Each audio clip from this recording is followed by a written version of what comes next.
For many Americans, heartbreak and frustration turned into even more anger today. Officials in Texas revealing more information on that mass shooting at that elementary school and why it took so long for police to stop the attack. ABC's Morgan Norwood has the very latest in our top story.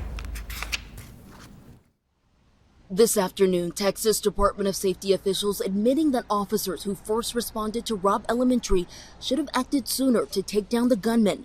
Authorities say the incident commander believed he was no longer dealing with an active shooter, but a barricaded subject, and that the children were no longer at risk. Hey, for the benefit of hindsight, where I'm sitting now, of course it was not the right decision. It was a wrong decision, period.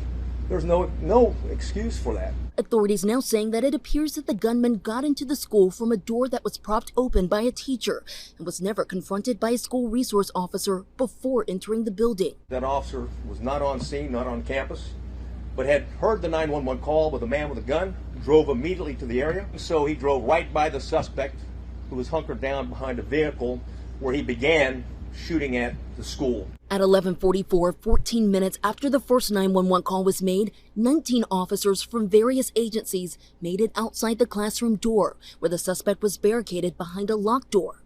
But they did not go in. Instead, they waited for a tactical team, which arrived about 30 minutes later.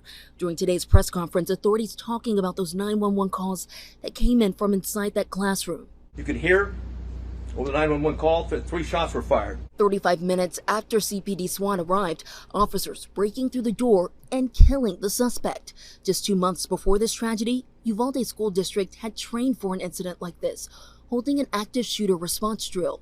Families, neighbors, the Uvalde community struggling to understand. What was your reaction to everything that you heard? That press conference got really heated. I'm sick. I want to throw up. I'm angry.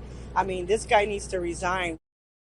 And questions still surrounding those 911 calls from children inside that classroom. Dispatchers knew that there were some still alive. Officers on the scene apparently not told, raising more questions and concerns about that communication breakdown. Morgan Norwood, ABC News, Uvalde, Texas.